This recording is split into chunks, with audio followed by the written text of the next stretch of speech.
Ladies and gentlemen, how are you? Good to see you all this morning. Hey guys, how are you? Good to see you.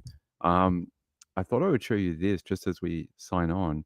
The Noah aircraft, but this is a different one. Yesterday we had the little private jet out. Right now they've got the big P3 Orion, who's out there south of Cuba right now, flying through that hurricane. They look like this is probably the center, somewhere around here. When they fly through and they do this type of thing, and they go back up here and they come back here and they go here. These look like the drop points right here on these edges, probably. It's right there somewhere. They're looking for the center of the hurricane. That's what they're looking for. They're looking for the direct center. They're trying to find it. That's why they go in and out and back around and they're having a look because it's not quite perfect on the radar. And on the radar, it sort of moves and it takes a couple of goes to try and figure out where it is. So it looks like they found it and they're heading home. Well, at least I think they're heading home. They look like they got a direct course back to Lakeland right now, but they may actually turn around and come back. But I don't know. Maybe they got their information. But very interesting that so far I've only seen the NOAA aircraft out, and I wonder if that has something to do with Cuba. But I was pretty sure last year when there was a hurricane down here that they sent out the Air Force too. And I saw the Air Force. They're normally called like Teal 43 or Teal 34 or something like that. I normally see the Teal aircraft out, but I've only seen the NOAA ones right now. Maybe it happened while I was asleep, but the hurricane hunters are still out there looking for the hurricane, flying through a hurricane. What a job. If I could live my life again, if I could live my life again and be born in America, I'd probably that's probably what I would do. Fly through hurricanes for a living. That'd be great. Are you saying that because I'm sick? Is that why? I actually did a COVID test about an hour ago. I actually did one about an hour ago because I'm still not feeling 100%. But it came back negative, so I'm all right apparently. All right, shall we get into it? Hey, how are you all? Yes, it is strengthening right now. I didn't see what they've got it waiting for a new update, but hold on. Let's see. Uh I just read it had strengthened, but I didn't know. Let's have a look. Let's go to USA Today. What are they saying? Did it become? They said it has a potential to become a major hurricane, storm to intensify. It's going to go into the Gulf Coast of Florida potentially by late Thursday. Might disrupt some of Week 5 college football in Florida. I'm just trying to see here. It says track guidance agrees. James Spann, who doesn't love James Spann? I love James Spann. Watch him a lot out of Alabama when they have the tornadoes go through there. An absolute legend in weather. Love the man. He's a great guy. Spoken to him a couple times as well. He's very, very friendly. Let's see. Let me just go here. I just want to see what this says. While the system is currently broad and not well organized, the models suggest a more well-defined center should develop during the next day or so. So that's what I was telling you yesterday. Hurricanes are all about symmetry. Like the more you can see symmetry on the radar, the more it looks like a buzzsaw. The more what we call organized in weather. It's getting stronger. Let's have a look on the radar right now. Let's go to let's go to windy. Windy normally looks pretty good. Let's go over here. So we'll get into the true crime in a second. I just want to have a look at this. Yeah, it looks better than it did yesterday. Here. So you can see that center starting to tighten up, and you're starting to see more of that classic hurricane shape. You're starting to see, like right here, there's a bit of a circulation. You're starting to see these bands start to wrap around. You're starting to get that whirlpool type shape. Yesterday it was very, very messy, extremely messy. There was just high top storms everywhere. There was no real organization, but you're starting to see that classic hurricane shape now. See, you've got the center here, and you've got that sort of, swirly kind of thing going on. So it's looking better, has intensified slightly. You got these big thunderstorms here, lots of lightning. So yeah, it does look better today than it did late yesterday when we had the late show. So definitely increasing in strength. Chud Diggy, hey, how are you? 2349. Okay. Don't know what that is, but sure. Okay. STL, sorry. STL, by the way, you left a message last night at about, where was it? At 4 a.m. in the morning, and you said, again, Ping made my comment sound like I was lying. No, I didn't mean to make it sound like that. I'm sorry. I didn't mean that was not my intention. I'm sorry. I just say things off the top of my, head. If that, okay. All right, let's get out of windy. We'll do more hurricane coverage this afternoon. We'll do that tonight.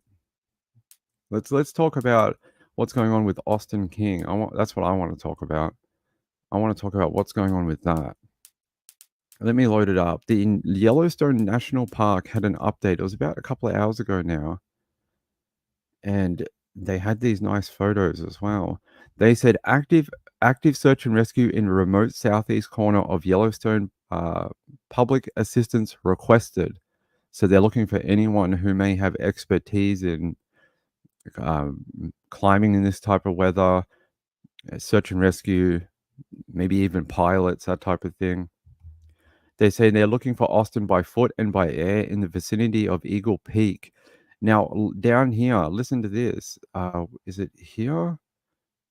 They said they were experiencing 6-foot snow drifts on the top of Eagle Peak. 6 foot. I mean, I'm 6 foot. Like that is a lot of snow. Oh, here it is. Searchers report accumulations of snow and ice and 6-foot drifts on top of Eagle Peak. That is some treacherous conditions to be looking for someone. This you can see how the conditions are slightly different at the base, like here. Yeah, there's a lot of frost and it looks quite cold, but then you get on top of the mountain. Ah, come on, stop giving me that. Look at this. You can see the searchers. Look how tiny they look. They're up on the edge there, and you can see all the snow. And there you go, search and rescue up on the top, over the peaks, just looking around, trying to see if they can find anything. Got the helicopters up in the air too. You got two, at least two. One here, they got a mobile fuel tank as well to refill in the middle of nowhere. So I hope they find him. It doesn't sound like they found anything today. This was only a couple of hours ago, about an hour and a half ago, and they saying that the search continues. They said teams will continue to search for the next several days as conditions continue to improve due to favorable weather forecasts. So over the next few days, they probably expect the weather to clear up, which is good news. Means they can do more searching, get into more places. I'm happy with that. Oh, she got her X-ray yesterday. Her toe's fine, no break, no fracture. So just very sore. But she's okay. She's okay. She's okay. Rachel says that's a lot of snow and ice, and wind chill is dangerous. They are putting in a great effort. They're risking their lives to find someone else. That's what it boils down to. They are going away from their own families and that to try and find someone else who is lost. It is the ultimate act. It really is, to put your own life on the line to head out there to find someone else. Hold on a second. I'm just going to grab a different story for Austin.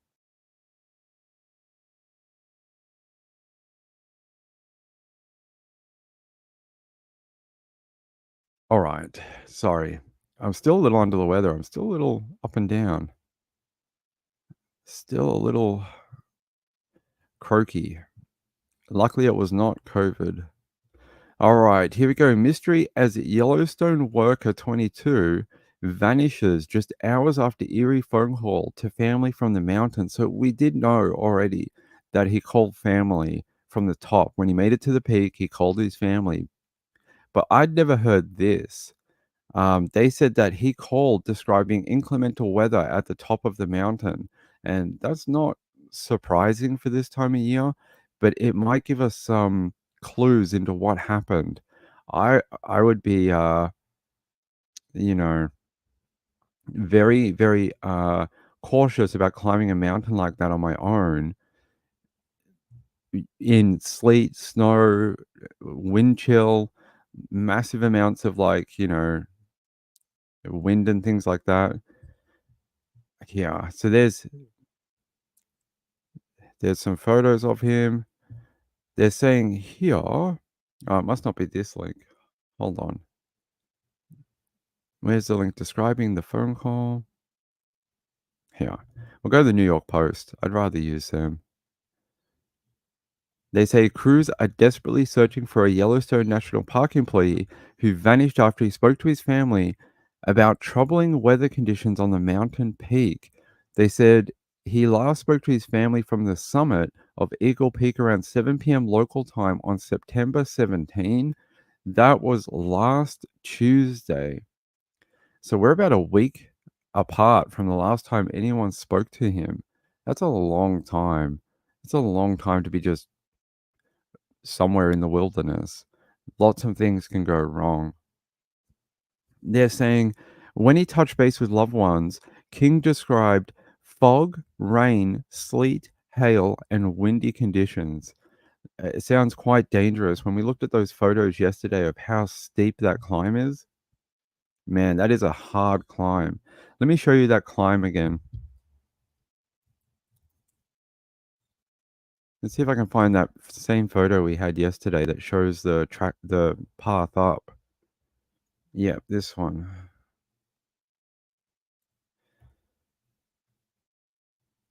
So this is one of the ways you can get up, according to this website. This is the route that they took, and I believe it's the most likely route. But hey, I'm not a mountain climber. You try do this in ice, sleet, rain, windy conditions, snow, 6 foot snow drifts. I mean, that is a hard climb. That is not easy, right? I didn't swear. Who swear? I didn't swear anything. I didn't swear. I didn't swear. It's not that time of night. We swear later. Actually, we have a swear button we're gonna put in soon. So if I do swear, I can dolphin it out. It'll sound like a dolphin. It'll give you the dolphin chatter instead of me actually swearing. So I need to sit down and put that in. Chad Diggy says I wasn't talking to you. You talking to this guy?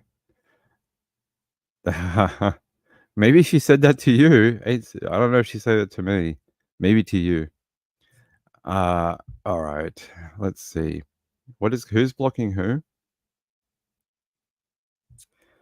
STL cards. What?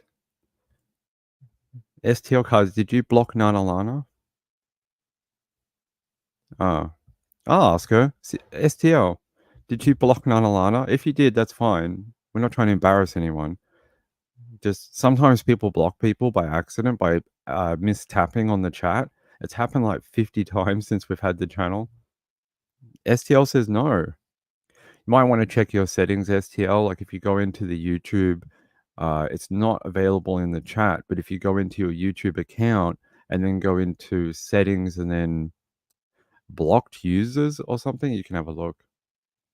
You can have a look down there. Oh, that's your cousin. Thanks for bringing your cousin. She doesn't have a sweary name like you. All right. So help Brian King Henke. Is that his last name? Okay. Find missing son Austin. Well, how much did they raise? 2 grand out of a 5 grand target right now. That's not a lot of money. It's going to buy you about an hour of helicopter time. Says here, hi, my name is Brian King, and my son Austin, who has been reported missing on a solo hike on Eagle Peak in Yellowstone, Wyoming. As of Saturday, search and rescue have been doing everything they can to find clues. They're saying family are keeping an open mind for him to come home. Please keep Austin in your prayers. Thank you so much for all the support and donations. We don't know how much to ask for, so please, if you're able to help, it would be greatly appreciated. And that's from his dad. So terrible photo. They could do this a little bit better. They're like, "Here is a man's legs. Please look for the man's legs. We are looking for this guy, only the bottom half of him. We don't wanna know about the face. We are just if anyone sees his legs out there, that would be helpful." They probably need to adjust that so you can see Austin's face a little more. Sienna says no. She said no. STL said no, that she didn't block anyone. She just swears in real life? Okay. I think we all swear in real life. Julian Sands, who starred in several Oscar-nominated films in the late 1980s and 90s, was found dead on a Southern California. Oh my god, I hate being found dead on a Southern California. I never want that to happen to me. I would be very embarrassed if I was found dead on a Southern California. Is that the guy that went missing like a year ago? Is that the actor that sort of disappeared on a hike? There was one a while ago. Let's have a look. There was an actor that went missing like ages and ages ago. F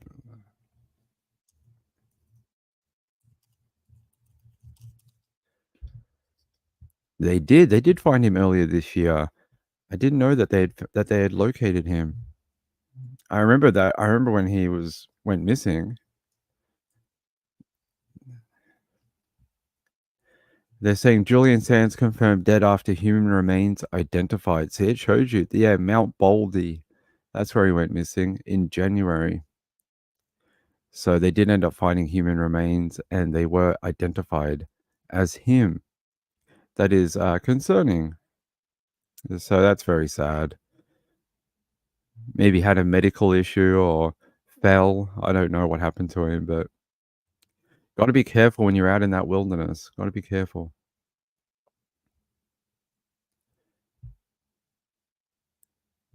Would you? I just don't ever want to be found in a California. No, it's just yeah. Do not go missing down there. Yeah. Okay, let's keep going. Yeah, let me bring you back to that photo.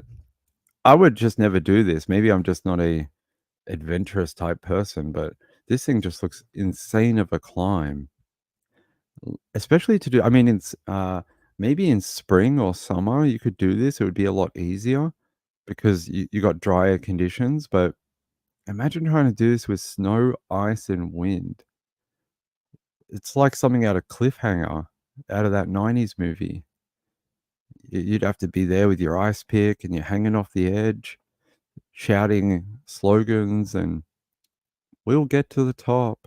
It's crazy, I don't know who does this, but there are a lot of places that you can see here that would be very easy to make a mistake and be in a lot of trouble. You wouldn't have to do very much to get in a lot of trouble here. It doesn't sound like a great time to climb, no. But I mean, maybe that's the only time off he had. I don't know. You can see on this side there is a way up, but look at this side on the right here. You can't get up there unless you've got like a rope and abseil and pins to put in the wall. That would be like it's like sheer vertical here on this particular face of the mountain. It's almost vertical. You'd have a hard time going that way. I don't know if you could, but it just shows you the type of conditions they have out there. Let's see. Where's that post? Ping, how do you lose all the posts? You guys will have to stick with me today. My head's a little foggy, so I'm not thinking as fast as I normally do. I mean, this picture just shows it all, right? Look how little they are. The searchers, you can see them. They look like ants on a concrete. You can see them. They look so tiny, and this mountain just looks so large. They, I mean, it's a hard job. I mean, all the respect in the world to the people that are out there searching. They are really, really putting their lives at risk. So it says here a lot of different agencies have come together to help find him, including Yellowstone National Park with Grand Teton National Park, Park County, Wyoming, Teton County, and others have been trying to search for Austin by foot and air in the vicinity of Eagle Peak. That's very interesting that they're concentrating on the last place he made the phone call to family, but they found his camping gear further down the mountain. And I wonder if that is because do they think he left camp, went to the top, and then was on his way back and something happened? Or do they think he ever made it back to his campsite at Howe Creek? That's what I would like to know, but I don't have that information. Let's go here. What is this? Okay. Oh, we got a little website for them. Oh, okay. Biscuit Basin closed for the remainder of the summer due to hydrothermal explosion. That always tends to happen.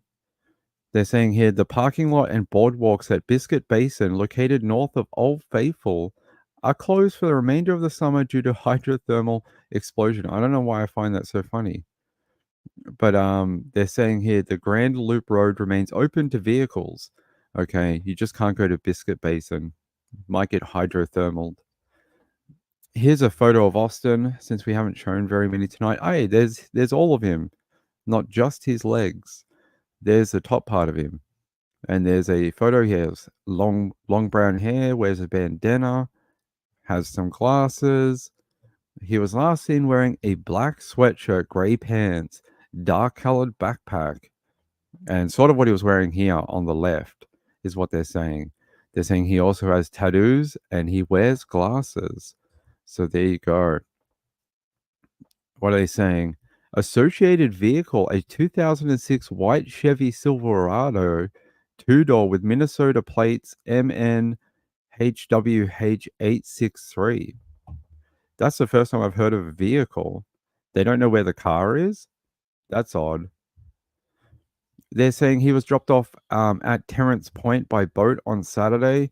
He spoke with a backcountry ranger at Howe Creek Cabin, not on his planned route, on Monday the 16th.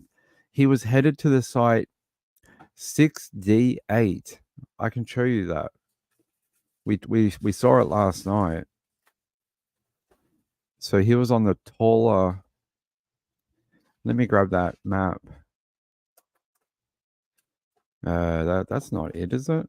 No. Hold on, guys. Give me 1 second. Eagle Pass.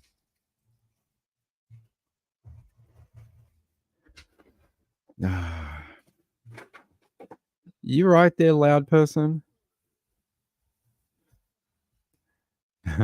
Just because you're sick doesn't mean you get to ruin the stream. Yeah. Quiet. So, this is the camping site that they reckon he was off to, and where they later found his hiking gear, his tent, that type of stuff. It's not too far from the summit.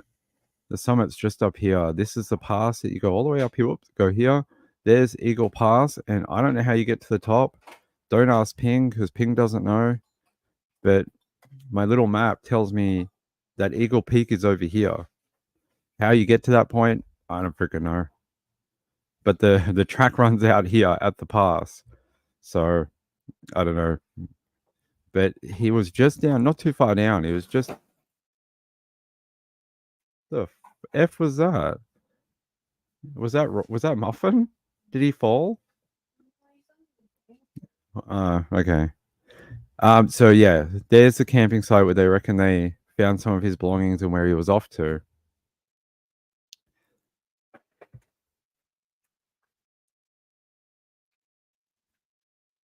Leisha says poor planning on your part should not constitute an emergency on our part. Maybe.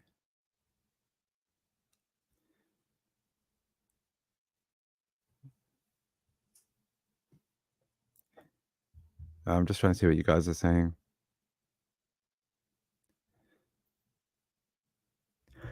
Marlene Clausen says, Ping, have you ever heard of the 411 missing in national parks in the US?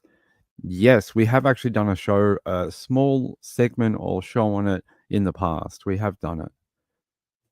The searchers do risk their lives, 100%. Brenda says, hello, Ping and chat. Hello.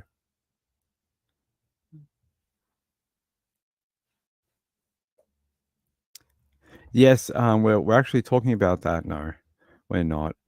But Eagle Pass is also a border crossing to Mexico, according to DJ. Thanks, DJ. Appreciate your Texas knowledge. So there we go. If you really want to know, we've done this a few times already. I don't want to do it too much more, but where he was picked up from was over here. This is Terrence Point.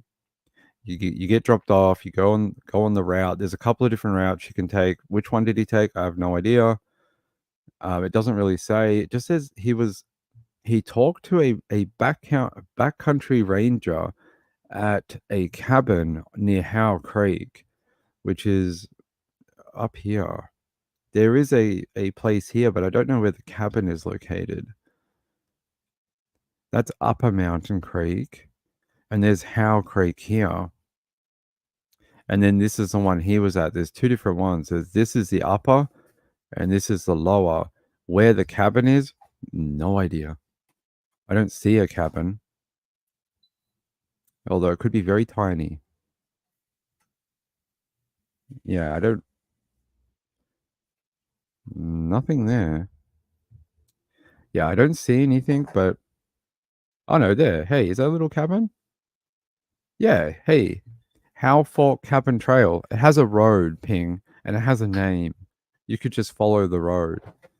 Maybe this is the cabin where he spoke to a back county ranger. Very possible. There you go, little tiny cabin in the woods there. It is. That's why he was going for so long. He was going for about a week. Missed his rendezvous to be taken back across the lake to his original, start point. Didn't make it to that rendezvous in 7 days' time, and they reported him missing. They're saying, hey, he didn't show up for his pickup, and that's when they send up the red alert. They're like, hey, we have a missing hiker. So how long was he missing for before his pickup time? Your guess is as good as anyone else's. Was it a day? Was it 12 hours? Was it a few days? Don't know. Marlene says that is a long walk. Well, people like to walk. People like to do hiking and things like that. So there is a little cabin there. So, and then he was at 68. 68. So he was going from that cabin to up here. And then they did find his camping stuff right there. So he did speak to them. He did make it to the campsite. He made it to the top. What happened to him after that? I don't know. Your guess is as good as mine, but they've sent people up already. People have already been all the way to the top. They haven't seen anything. They haven't been able to find him. Where he went from between camp and the top, and then the top back to the camp, it's a large, steep mountain. He could be anywhere. It's a hard search zone. And that's what it looks like in real life. So very different to the map. All right, shall we get off this one? We've got more stories to talk about. By the way, anyone seeing this stuff about Madeline Soto? Someone posted on Reddit. Someone sent this to me, a screenshot. Some moderator on the Madeline Soto Reddit is posting, I just received a call. They wanted me to break the news before the media gets it. Prosecutors just spoke to my direct source. Okay. And they gave me some new info. All right.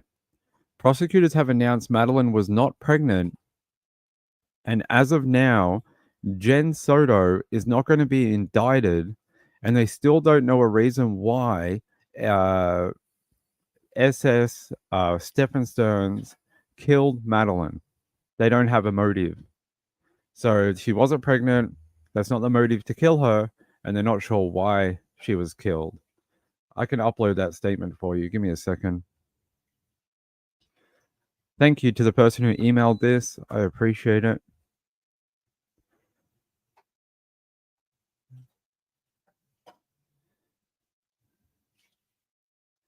There's that post on the Reddit. I can't verify it. That's up to you. I'm gonna tell you that this is a take it with however you want. I have no idea who this moderator is. Maybe they're a good person. Maybe they're not. I have no idea. Never met them. Never met them. Never had a beer with them. No idea. You had to Google how to do the check. Okay. A creator talked to her stepmom today. That's that's her bio dad's partner, right? The biological father's new partner. That's the stepmom, right? Yeah. Nadia? Is that her name? Maybe I'm wrong. Jen Soto needs to be charged, in my opinion. I think a lot of people think so. Actually, let's talk about that for 1 second before we go to the next story. How many of you in chat think that Jen Soto is complicit in her daughter's death? How many of you think she's just a ditzy parent who's so overworked and mentally ill that she had no idea what was going on? Let me know which party you fall into. If you want to, you don't have to. You want to keep it private. Like I get it.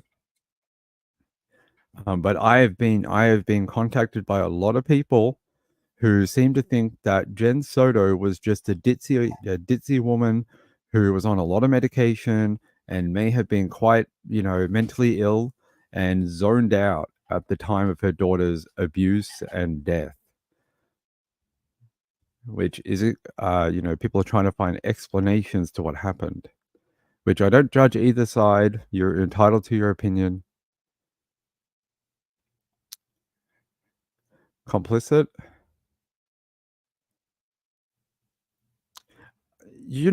Ping's opinion is that if this had happened right when Madeline died, so say like a couple of weeks before Madeline died, she had started to be groomed and those activities, which are crimes, happened to her. I could see, the mum not knowing. I could see, okay, well, it was a pretty short time frame.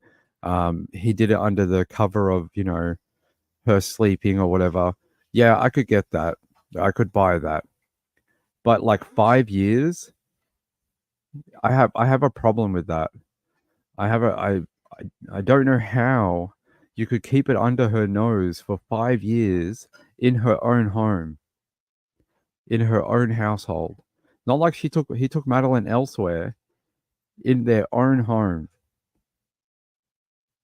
I just don't see, unless someone can explain it to me in some way to change that, it that's the sticking point for me.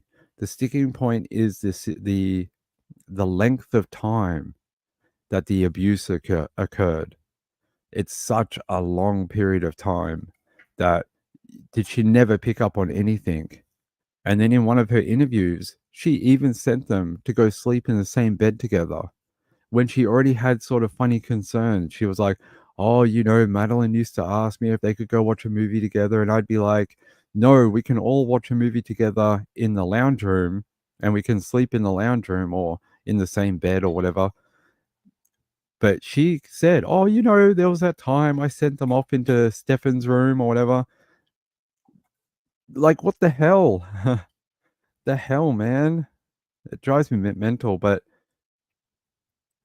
Nanalana says, "I hope she never has any more kids. She had to know." Angela says, "Only thing is that does happen every day." Look, that is true. There are cases where children are victimized and people don't know until it's too late. But the closeness of their relationship, the sleeping in the same bed, and then her not knowing is all a little too. Someone would have to provide me with something to change my mind, but I'm open to it. Someone would have to show me a different side of it. So I've heard various different things. I've heard she's holed up at a private property. I've heard she's holed up at a mental facility. I've heard many different things of where Jen is located. Which one is it? I have no idea. Let's see. Moonlight View says she's complicit. Robbie says she knew and did not care. Marlene says she sent them to bed together that night. Women will sometimes do anything to keep a man. Mama Mia says, I think she was too medicated and didn't see 2 feet in front of her. Okay. I appreciate your point of view. Sienna says she is guilty. I can't believe she didn't know what was going on. Maybe we'll find out more during the trial. Rachel says she talked to stepmom on there. Okay. Who was that? Is someone I know? Let me know. Rachel says, who knows where Jen is? She didn't even go to her daughter's funeral. She didn't even go to her daughter's birthday party. That really bugs me. That bugs me. I don't know why, but your child is becoming a young lady. 13 is sort of like the traditional, like they have the bar mitzvahs and what's the female one called?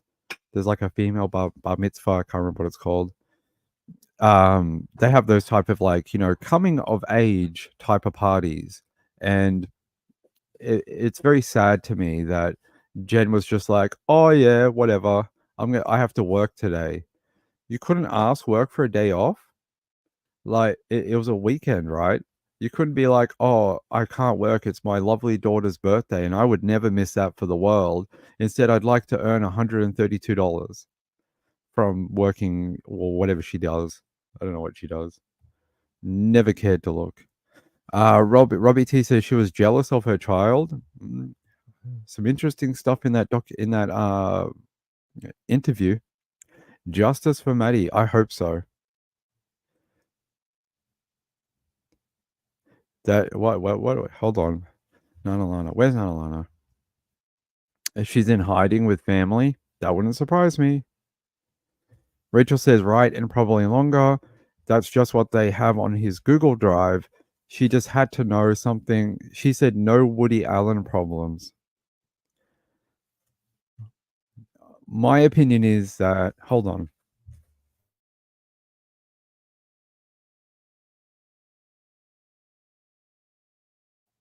I think probably the if you've watched the interview that the docket played and other channels, I have those. I've watched them in their entirety.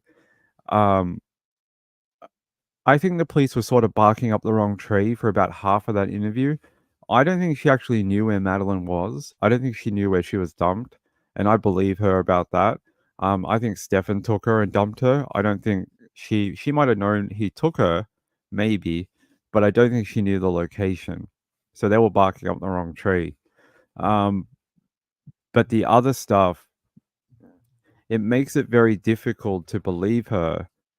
With just some of the details that came out, it really does.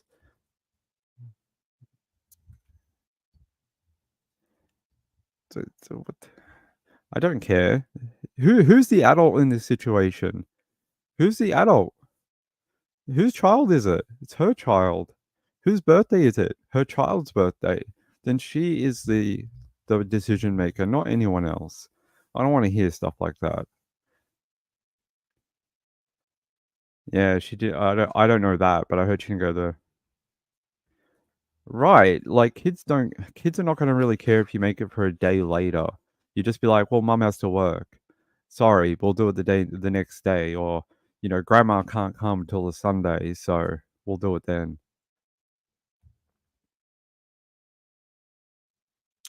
Yeah, she did some weird stuff in the interview. Like, she would break down and then she'd be fine like a second later. Like, she'd start crying and lying on her side and kicking her legs. And then 2 seconds later, she was joking with the police officers. I don't know if that's a grief response, though.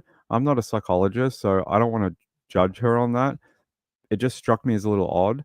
But that whole, like, she like kicks her legs and she was like slapping her knees and stuff and like sort of like whining.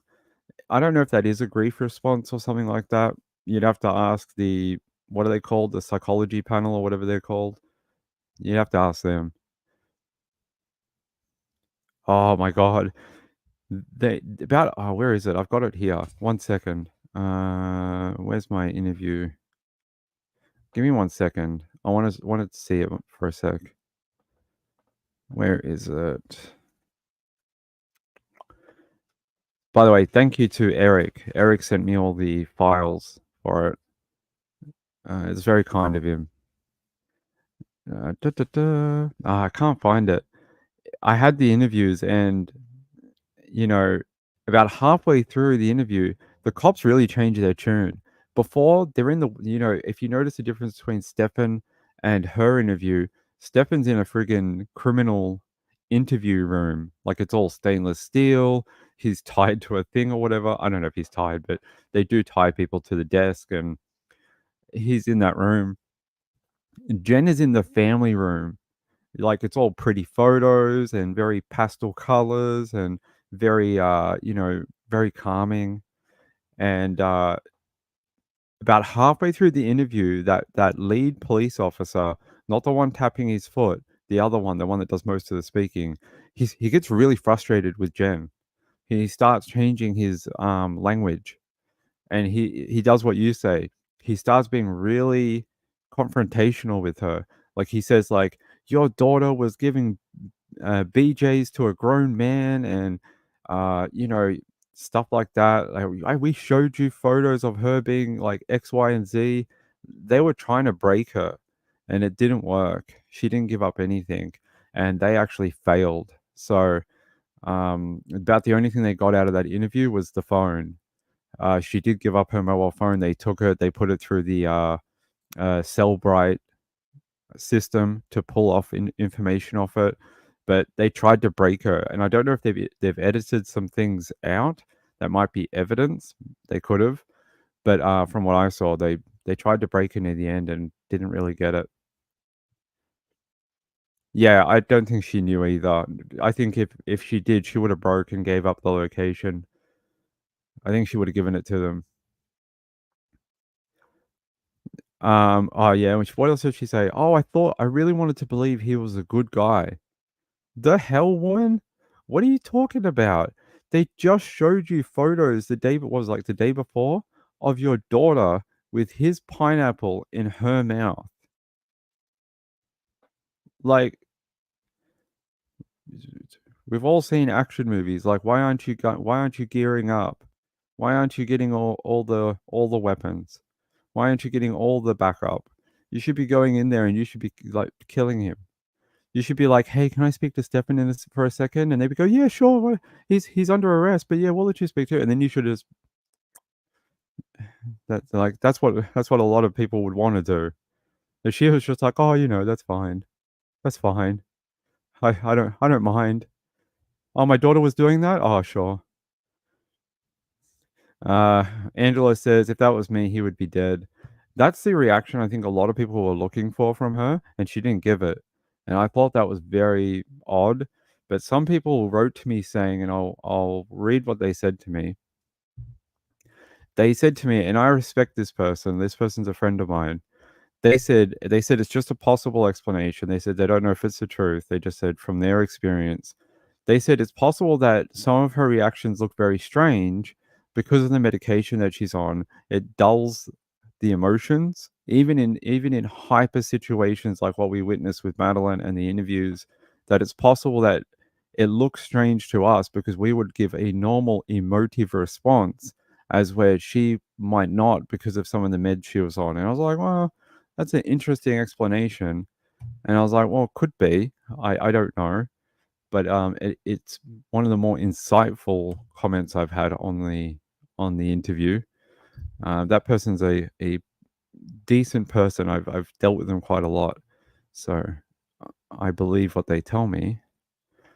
Rachel says that detective was great. He was very good. They had no idea SS got a flat and freaked and left Maddie. Yeah, he was quite good. You could see his game plan though. Well, we're Monday morning quarterbacking him, so he was doing it live. We were doing it like the day after. Yes, he did a pretty good job. You can see he tries to be friends with Jen, and then at the last second, in about 40 minutes into it or an hour into it, he starts changing his language, he starts applying pressure, and he starts trying to shock her because she's not giving the responses that they want. They want a more they just want a more grieving mother response, and they're not getting it. She's very, like, blasé, and they're getting frustrated with her, you can tell. They're sort of you can see that other cop, he's, like, tapping his foot, like, "Da, da, da, da, da, da, da, da," 'cause he's annoyed. He's like, "What the hell's going on here? What are we talking about? Like, this is just taking forever."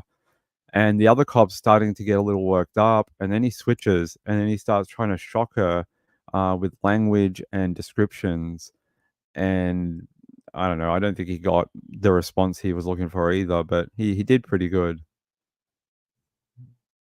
That's what you thought about the medication? Interesting.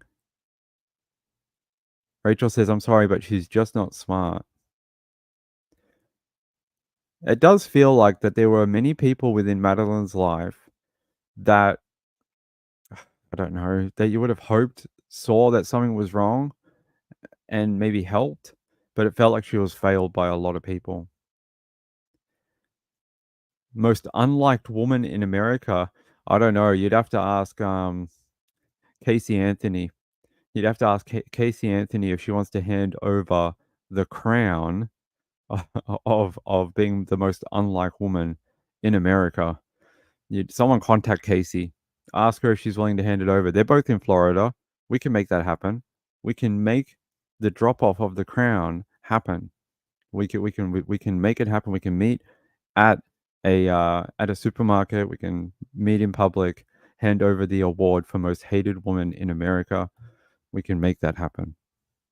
Rachel says everyone failed that poor girl. Indeed. Moonlight View says her vocabulary tells me she's not dumb. She went to uni, right? There's university posts of hers that you can find.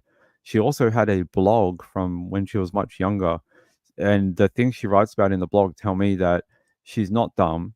She's got a fairly good intellectual level and she's able to analyze certain things pretty good. Now, she may be parroting stuff that she hears from other people. That doesn't mean you're smart. It just means you're very good at remembering stuff. But there are a few little things where I went, oh, that is pretty insightful. But we'll see. Trial's going to tell us a lot. Rachel says, Nanalana, she would be in the hospital. Those are strong meds. She was definitely in her own world and very selfish. Yes, very selfish is a good descriptor. 5 that's always the thing with this particular case and this poor girl's death that just gets me. It's not like this happened 2 weeks before she died. That I could get. Like, I promise you, if that's what happened here, I'd be like, "Look, I can understand where Jen is coming from. 2 weeks, not a lot of time, she's busy, she's got her own crap going on, fine." I could see that that flew under the radar. But 5 years or plus, it's not 5 years and the end. This is all they can prove. That there could be more, that we don't really have evidence of or X, Y, and Z. That's a long period of time to never pick up that someone has been diddling your daughter. Like, come on. You didn't notice any changes in her behavior. She didn't change the way she acted towards people. There wasn't any, like, weird signs that you should have picked up. She was a substitute teacher, she says wasn't dumb. Hey, our teachers are pretty well, they're supposed to be pretty smart. We have teachers in the family, and they're pretty smart. One of our relatives is a teacher or was a teacher, and she's a freaking engineer. She has a doctorate in engineering. Rachel says, "Nanalana, she would be in hospital." Yeah, we already read that. Thanks, Nanalana. Yeah, they said her grades went backwards when Stefan came back into the home, is that correct? Indifference was creepy? Hey, Charisma. Why was Jen tracking her daughter's period? That's a good question. I have no idea, I'm not a girl. I have no idea why you'd track a period. Why would you do that? Why would Oi, Mrs. Ping, why would you do that? If you had a daughter, why would you track her period? Is there a reason for that? Just to keep on top of her medication or something, or No, wait, she's 13. She ain't having sex. Yeah. I don't know, guys. I don't freaking know. The lady of the house says she doesn't know either. Yeah, so when he moved out, her grades got better. Yeah, because she was not being kept up all night. She was not being kept up and, you know, that type of thing. No, well, hey, this statement came out earlier. I can't verify it. I don't know who the hell this mod is. This got sent to me. They said, I just received a call. They wanted me to break the news before the media gets it. Prosecutor just spoke to my direct source. Um, I don't know who that is, but okay. And they gave me some new info. Prosecutors have announced Madeline was not pregnant. 9, not. So that theory's out the window if that is true. JS, as of now, is not going to be indicted, and they still don't know a reason why she was killed on that day. I don't know who that is, but okay. Yeah, that's why. If you have noticed, I've had the tapes for about a week, and I haven't played them. If anyone has noticed that, I've had all the interviews in their entirety for about a week, and I haven't put them on the channel because I think they've been done enough. I think it's been talked almost to death. I'll do little bits like this before we go to another story, but that's it. I'm not going to sit here for 5 hours and play you interviews that you've already heard a million times, that you've already heard a million opinions on. We'll do a little bit like this. We'll talk about breaking news, something like that statement, but I'm not going to sit here and do that because I think it doesn't need to be done. You want those interviews. Plunder has them. Grizzly has them. Gray has them. Who else has them? Eric has them. There's probably other channels that have them. There's no need for me to do it. Angela says, never tracked my daughters and she started in primary school. Um, yeah, I don't know why you would do that. The only thing, no, I don't know. I really don't know why you would do that. The only reason you would do that is if you thought she was sexually active, right? Is that the only reason? Or would you think you would have to buy her supplies? Like the stuff girls need. Like, is that something she might track it for? So she knew what week to buy supplies?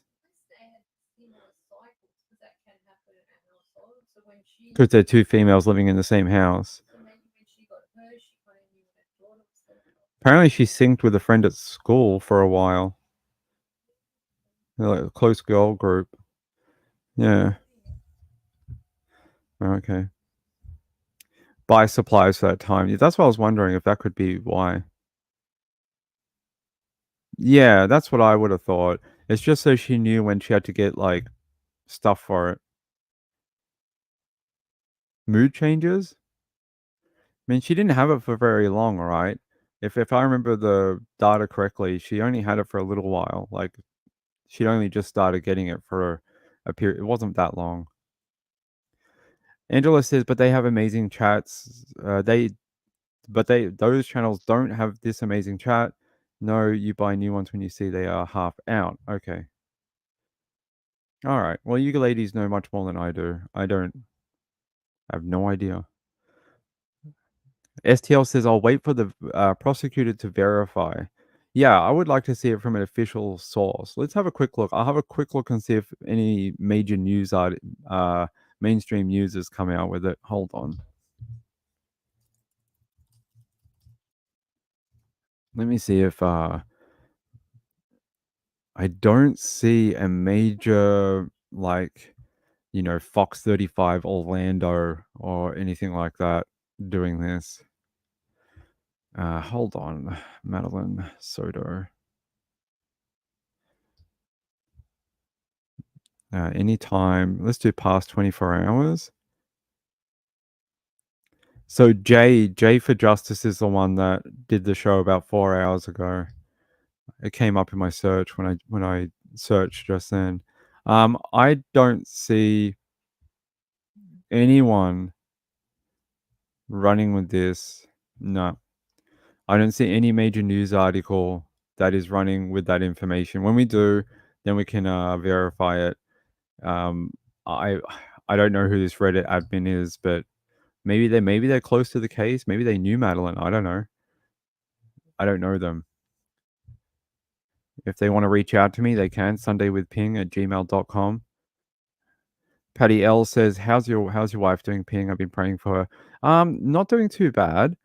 She didn't break her toe, thank God. She got the x-rays on Monday. Surgery yesterday went okay. She's feeling a bit better, but still quite sore. She might be sore for another week or so. Yeah, I don't even have a Reddit account. I've never owned a Reddit account in my life.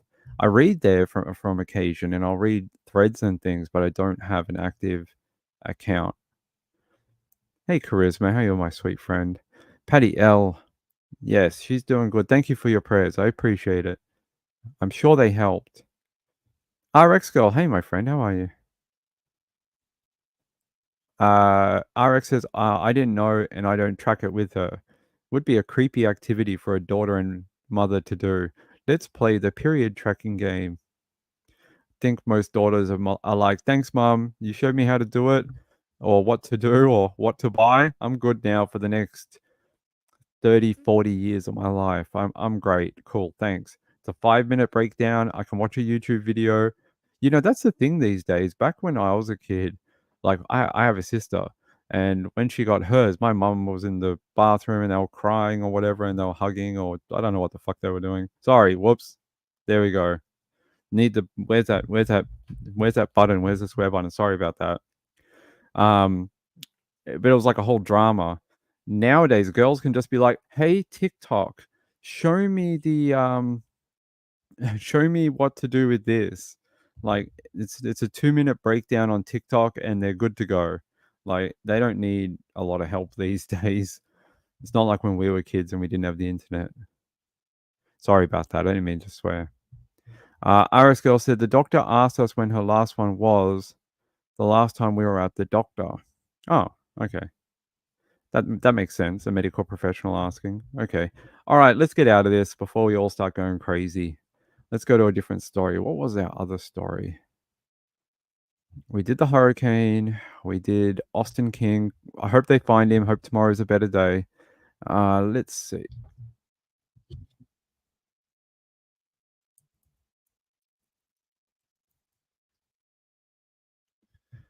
All right. Let's see what else I have on my list of stories for you. Okay. We could do that one. Oh no. Someone sent me a thing about a kid with autism. Hold on. I hope they found him. Give me 1 second. I just want to see if they found him. No. Okay. His name is Shamar Windhorn. What? All right. We're going to talk about this. This is bizarre. Missing toddler could have fallen 20 feet from second story window, according to police. Shamar C. Windholm? Okay. According to his father, he reported to deputies that he was feeding another child when he noticed his son was missing and then noticed the second story window was pushed out. How does that happen? They're saying here real time crime center, missing juvenile Shamar C. Windholm, 2 years old, black hair, brown eyes, 2 foot tall, 45 pounds, and he's missing in the area of the Walker Woods Apartments in Indian River County. Indian River County. Is it Florida? No. No, the Treasure Coast. Treasure Coast. Ping, where is that? I have no idea. Hold on, let me look it up because I'm a bit lost. I can't know all the places in the US, people. I know it is Florida. I was like, is it Florida? I'm sure it is. All right, there we go. Missing toddler. How would he have fallen? If he had fallen 20 feet from a second story window, he'd be on the ground. He ain't walking away. What did he do? Bungee jump out of it? I don't think so. Sounds like a weird story to me. Let's watch the video. If it'll play. Don't give me the whirly whirly thing. Come on.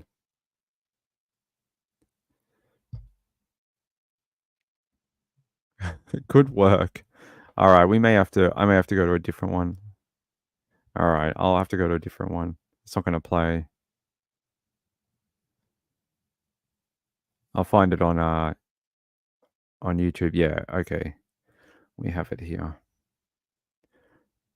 Luckily, this news channel uploads everything onto YouTube. Urgent search underway right now in Indian River County for this missing toddler. If you will pause whatever you are doing this evening and just for a moment take a good look at the photo on your screen right now. This is 2-year-old Shamar Wyndham. The sheriff's office says this 2-year-old, who is on the autism spectrum, was last seen wearing only a diaper near his home in the area of Walkerwood Apartments, right along 26th Street, right near 66th Avenue. Our Romello Stiles, he's on the scene there tonight, where more than 50 people, he's reporting, have now gathered to search nearby wooded areas and waterways, too, for this little boy. There is also a law enforcement helicopter searching from above right now. If you live in this area, the sheriff's office asking you to be on the lookout for this little boy. Help them if you can. If you know anything about his whereabouts, meanwhile, you are asked to give them a call right away. There are so many witnesses. There are so many victims. Welcome to Mid. All right, Mojo, we don't want your video. That is pretty weird. Yeah, the fallout of a second-story window doesn't make a lot of sense. I've never heard of a kid falling out of a 20-foot second-story window and being able to just walk away. That is pretty weird. Let me see if there's anything on Twitter about it. Because I don't know how they haven't found him if he just fell out of the window. A Tampa area and if you have information about my missing nephew, Shamar, please contact the Indian River County Police Department. God, please keep him covered, protected, and returned home safely. Yeah, all right. Let's go to Fox 29. They don't have much information either. He was last seen, but he was only wearing a diaper when last seen in the property. I don't know what more you want me to tell you, but if you live in the area and you see this little kid anywhere, call it in. But the story sounds a little strange. Last seen wearing only a diaper. Yeah, that's what I would have thought. If you fell out of a window, wouldn't you be quite injured as a kid? Hey, James, what's up, brother? All right. I don't know what's going on there, but we'll keep an eye on that one. I don't have anything new on Jessica Barnes either. When I do, I will tell you, but I don't have anything right now. I think that's going to be quite a slow burn investigation, unfortunately. Yeah, I don't have anything for Jessica Barnes right now. I hope that wasn't my Amazon delivery. Someone rang me when I was on the air. No, there's no way. Okay.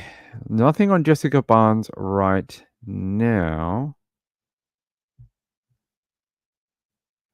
Okay, actually, no, I do have some more information coming to you from actually the person who gave information the other week posted a new thread in Michigan saying on July 29th, she was admitted to the hospital.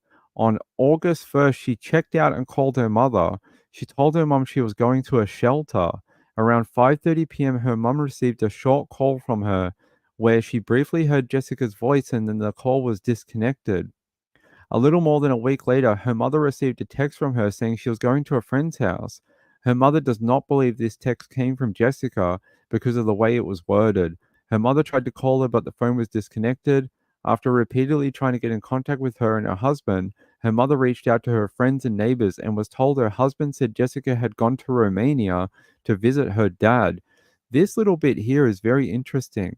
The fact that she was in hospital at the time and then was checked out less than a couple of days later on August 1st. And August 1st is the last verified sighting of Jessica. I'd never heard that bit before. I'd heard the other stuff about the abuse and that, but not the stuff about being in hospital. Let's see if this has got anything. Nah, we don't want that. 54 days missing so far. There's a photo of her. Very pretty young lady. Mom of missing Jessica Barnes insists final text wasn't from her. That's a text you just heard about her going to a friend's house. They believe that is not from her. This is her mom, Cecilia Vivara. She's given a bunch of statements to the media. She's done a really good job. I want to see that video, WYFF. I want to see her talk. I've not seen that before. Let me see.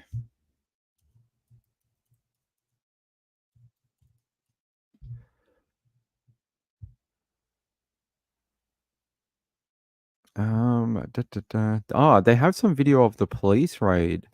I've not seen this before. Let's have a look. So that's the property I showed you yesterday. Look at this. This is from the helicopter. That is a lot of vehicles out near her property. I'll mute it.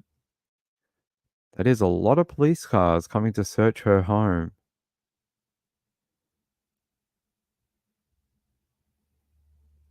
So it looks like they have two entrances to the home. They have this side gate here around the back. They also have a front driveway too. So two different entrances to this property on two different streets. Very interesting if you wanted to make something go away. See, they have a driveway there. So there's two different ways you can get into it. A lot of police. That is more than just a couple. That is like a billion. I wonder if they found anything. Very interesting. Did they used to have a pool here and then they put grass over it? Look, you can see like the little handle thing that you use to get out of the water. Is that grass or is that just really, really bad water? It almost looks like grass. If that's not grass and that's water, I would never swim in that. It almost looks like there used to be a pool and they filled it full of soil to turn it into a backyard. I just need I need a handle to get out of the soil. I need some hand getting out of it. It's a very weird property. There's a lot of little like outhouses and like cover. You got trees and stuff where you could hide. I know there's a cop stepping on it, so this must be solid ground. Is that common? Do people do that? Do they fill their pools full of soil and turn it into just like a normal walkable area? Is that a thing people do? Probably the cheap way to make a pool disappear. Just fill it full of soil and grow grass on it. It's interesting. They're not going into the home. They're more concentrated around the back. They think she's on the property somewhere in the ground. That's what I would think. Because it's weird. Why are they not going into the home? Hmm.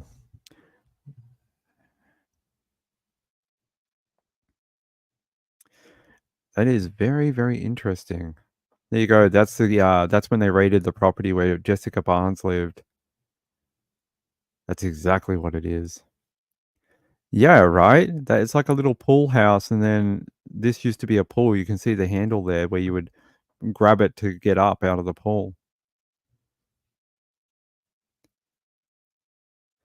Oh, really? DJ says my friend's husband got brain damage from hitting his head, so they filled their pool. Oh, okay. Yeah, I can't say I've ever seen it, but sure. It's an interesting way. I mean, cheaper than digging it up and then filling it in. It would cost a lot more money. Uh, I really I really wanna find that one of her mum talking.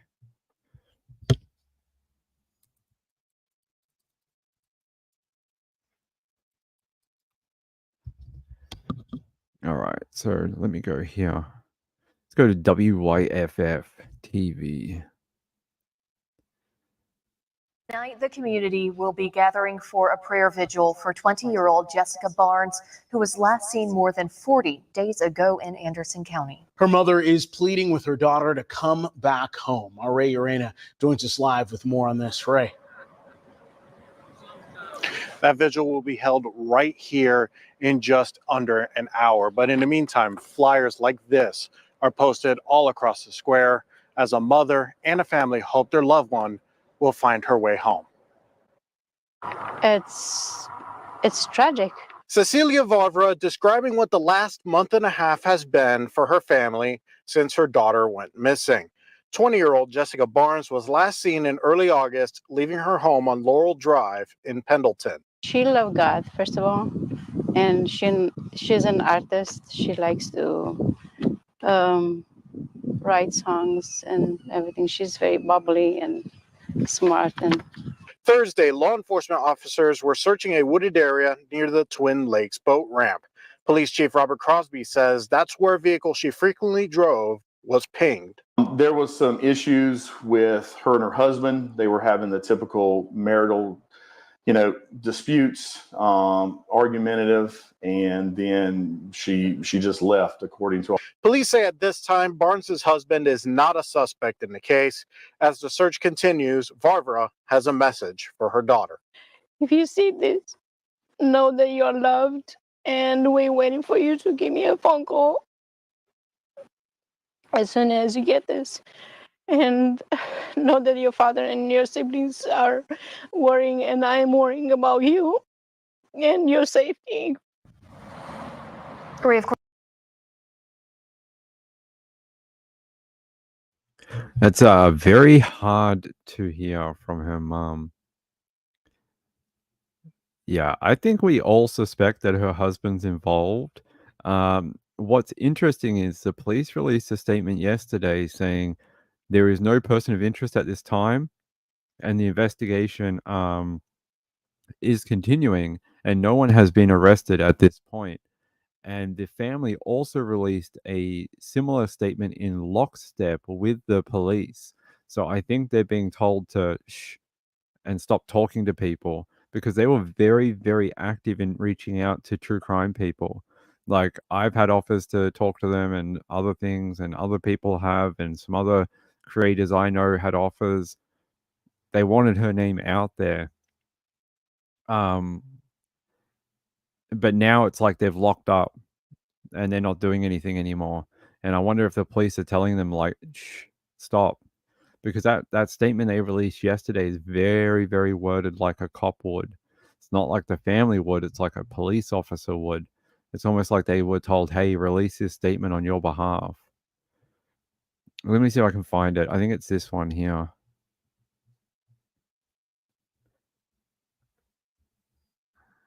Here, I think it is this one. Yes, it is. Here. Yeah. One post. It says here, the family of Jessica Barnes released a statement this weekend expressing their deep appreciation for the overwhelming outpouring of prayers, love, and concern for Jessica during this incredibly difficult time.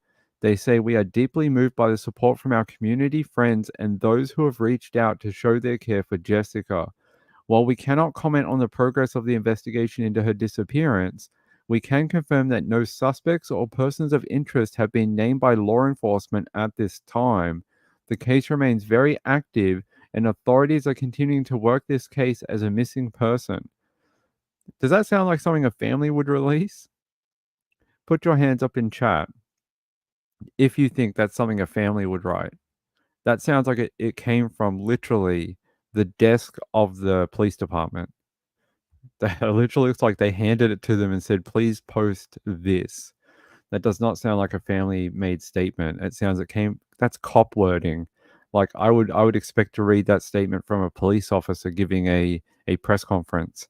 Like that is from a cop. They were told to shut up, release this statement, and stop talking to people. They were told, you're like compromising the investigation. Be quiet. Which is annoying because I think they were doing a good job in reaching out to the public, trying to raise awareness for their daughter. Oh yeah, look down the end of the statement. Anyone with information about the whereabouts of Jessica Barnes is encouraged to contact Robert Crosby. By the way, Robert Crosby, I did email you. You didn't reply, and I asked you for comment, and you ignored it. So thanks for that, Robert Crosby. I appreciate it. I appreciate your time and effort for not replying to my emails. Appreciate it. It's very nice of you. It's very neighborly of you. Yeah, no, it sounds like a cop statement, especially with the thing down the bottom. Anyone with information regarding the whereabouts of Jessica Barnes is encouraged to contact Robert Crosby at these 2 numbers. Yeah, no, this was a cop statement handed to the family. I fully am convinced that unless the husband can come forward and give an alibi or some reasonable excuse for why he doesn't know where his wife is, then he should be in custody until he can give that information. His emails were hacked, were they? Hey, someone might have my email. Hey, if you have my email and you read it out on your show, hey, thanks. Good to see you. They hacked his emails for what reason? How I want to read this now. Did they really? Is it in the media? Yeah, where's Robert Crosby? Robert Crosby.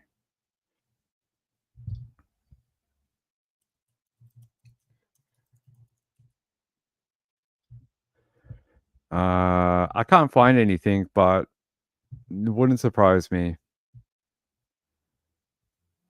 If you know where that information is, FFS, can you email it to me? If you were bored, it was you. Yeah, find me. Give me all the information. No, I'm just kidding. Don't do that. I do not want to be a part of a federal crime. I'm good.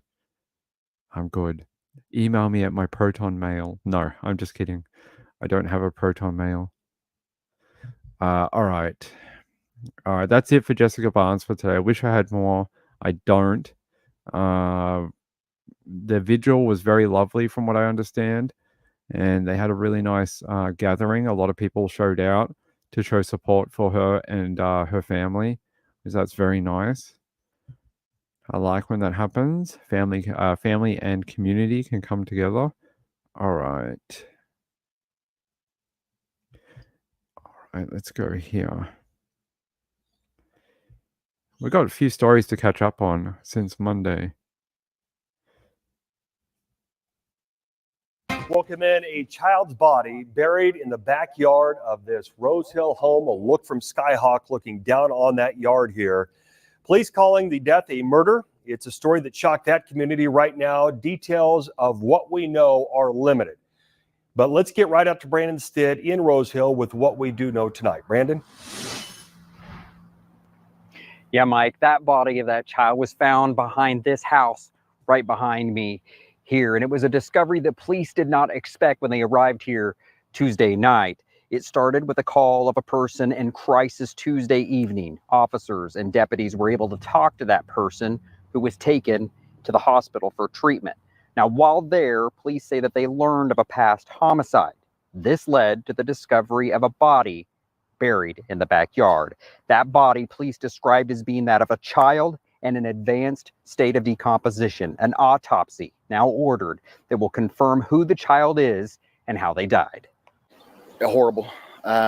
This is never any good. There's no good outcome of this. I don't believe that there's any citizens that are currently at risk. I don't think that anybody else is in danger. Not good. Not good. And not a lot of new information that was released today from police, if any. He did say, the police chief, rather, last night, that this could have happened up to 2 years ago. As for now, it appears that the scene right here behind me has cleared and the investigators have wrapped up what they needed to do here. I was able to confirm earlier today that no arrests have been made in relation to this. There's still a lot of information, and we'll continue to gather those details and bring them to you, Mike. All right. Brandon, thank you. We did put Skyhawk up over that house where investigators found that body, give you a better idea. I'll play the rest of that in a second. Angela says, is there any news on Mamta? Nothing substantial, but I do have a video of when police originally went to the home and spoke to Naresh. You guys remember that? She was reported missing from her work, and then the police went to visit the home to see if she was there, and he spoke to police. I now have that video, and I will play it for you probably on the late show. We don't have a lot of time left, and it's sort of long. I will play. That's what she said. I will play it for you for the late show tonight. But this story is really disturbing. I'm going to show you something here. Where is it? Yahoo. It says biological mother of 3 placed in Rose Hill home says child remains are her daughter's. A Kansas mother tells KSN she is sure that a child's remains found buried in a Rose Hill backyard are that of her daughter's. Investigators say identifications of the remains could come as soon as next week. Christina Helm told KSN's Derek Little that she gave DNA to investigators last Friday to help confirm the identity of the child. They said she is 100% certain that the remains belong to one of her daughters who was adopted into the home with her 2 sisters 5 years ago. Helm relinquished custody of 3 of her daughters in late 2018. She said she struggled when her kids were younger, spent time in jail, and dealt with substance use. So she was an addict. In 2017, she says her kids were taken from her. She became homeless. The 3 children were taken out of her care and adopted into the Rose Hill family home in 2019. Helm said she saw the discovery of the child's remains at the home last week and her heart dropped. She says, "It's disgusting. It hurts. How did my daughter end up in there? And what happened to her? To be able to be so buried." That is very sad. She said a Rose Hill detective told her that 2 of the kids are accounted for and 1 was missing. Chief Palia would only confirm to KSN that all juveniles in the home had been taken into protective custody, but wouldn't say how many children were in the home when the remains were found. Helm says she wants answers as to how someone could bury a child in the backyard, especially with other children in the home. They had to be playing in that backyard where their sister was, and they had no idea. And if they did, how and why? She said nothing will ever bring full justice for what happened, but if her daughter is confirmed to be the child, she wants those responsible to be punished. I agree. You go through such a hard situation like being a drug addict or something like that and homeless, you have your children taken off you, and you think, okay, at least I can concentrate on myself and my children will be okay. And then you find out that where they went, your child was killed and buried and put into the ground. That is disgusting. It really is horrible. Really, really horrible. I feel very sorry for that mom. Let's not judge people that have substance issues. She sounds like she tried to get better, and she is better now, I think, from what I read. That's the goal. And her goal was probably to reunite with her daughters when they got a little older. Now she will have the chance to only do that with 2 of her daughters. Let's see. Of where this was found was located. As a lot of questions on this investigation remain, That's very interesting. Is that before or after they removed the remains? people in the Rose Hill community will be coming together tonight. 12 News reporter Julia Daughtry tells us how. Where that child's body was located. As a lot of questions on this investigation remain, people in the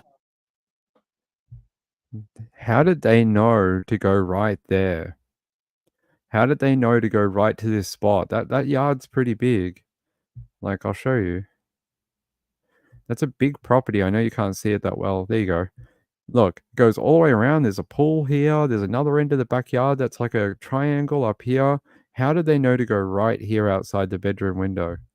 here you can see the child's body was located. 12 News reporter Satellite images? Who thinks satellite images? Put up your hand if you think maybe satellite images, daily satellite images that you can buy. Who thinks maybe they showed disturbed patches of Earth before they even got to the property and they knew where to look? I think maybe yes. No, they already dug it up. The child's already been removed, I think, and they put their soil back. Yeah, I think because they already took the child out. Don't think she's in there and they're like, look at that dirt. Yeah, I think they saw it on satellite images that there was disturbed Earth in the last whenever, and they were able to see the difference in the landscape. Ah, a person at the home had a mental break? Oh, I thought they would have got it from satellite because that's I've seen that done in other cases. That doesn't say anything here about that. Maybe I missed it. I would have thought it was from because they're dealing with like they just knew to go there. They're like, hey, let's look right here. Don't dig up anything else. Look right here.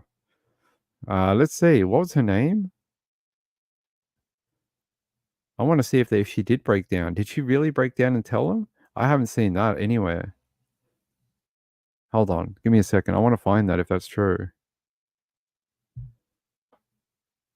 It's they don't have a name for her though. I'll just look up Rose Hill. No, that's not a gardening center. I don't want to go gardening.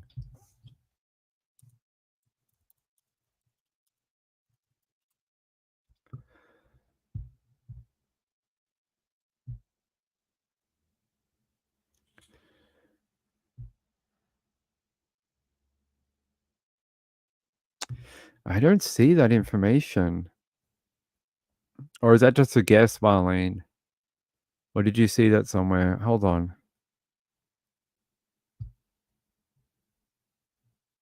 Oh, her name is Miss Helm. That's right. The mum of the biological. No.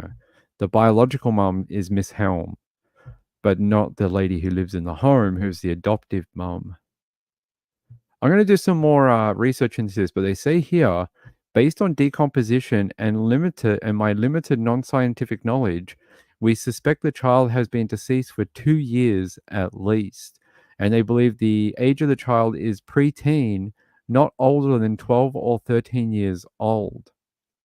So like 9, 10, 11, something like that.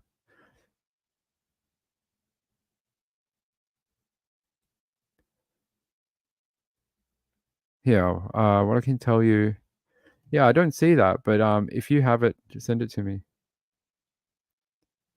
Ah, they at the start of it, sorry. That's what I that's what I thought, Sean. I will listen to the start again. I grabbed it very quickly because I wanted to see the chopper video. Finish the video? Which one? The one we were just watching? No, that's it. And we have to go. We got 3 minutes. We got to get out of here. We'll do more on the late show when we come back. Let me look more into this one. I didn't mean to do this one in like 3 minutes, but we will look into it. We'll do this one. We'll do Mamta when we come back, and we'll be back then. I don't know if you'd have a mental break. Would you have a mental break and then be like, I buried a child in my yard? I don't know. That'd be weird. Learn to search. I often learn to search sometimes. I get up in the morning and I'm like, I want to learn to search. I can't remember what I read every 2 seconds, Marlene. We read 50 stories a day. We read 100 stories. All right, I'm going. Hey, I love you all. I'm going to blame it on my cold. I'm still a little foggy headed from this bloody freaking cold. And we'll be back for the late show, okay? The late show at midnight. Midnight, come back. We'll do more on this. I want to know more about this backyard and putting children in the ground. And then we're going to talk about Mamta. We have that interview with Naresh. That is the initial interaction with Naresh and the police when they went to the home to be like, hey, where's your wife? Why is she not go to work? The work is very worried about her. And we'll get to see what he has to say to them. I think that'll be very interesting. Oh, it said she told them? I would have thought they got it from the thing. See, pings all over the place. I shouldn't do these shows when I'm sick. But I never want to miss shows for you. I hate doing that. See, pings all over the shop. I need some Codral. I need some Codral cold and flu. That's what I need. Wendy says, hi, Sean. Hi, Sean. Hey, lover. All right, I'm out of here. I'll be back later. We'll talk about more about this when we get back. And I will see you. I ain't eating anything. I don't want any lunch. I'll see you midnight. Midnight. Have fun with Trish. What is she doing tonight? She's got a sheriff on. A sheriff? Go have fun with that. She's going to have a sheriff as a special guest. Who is he? I have no idea. Go talk to him. He'll be a lot of fun. And I will see you at midnight Eastern, or 15 past, something like that. Peace out. Enjoy your next show, and bye-bye. I'll try and get some rest and cold and flu before we come back. Bye.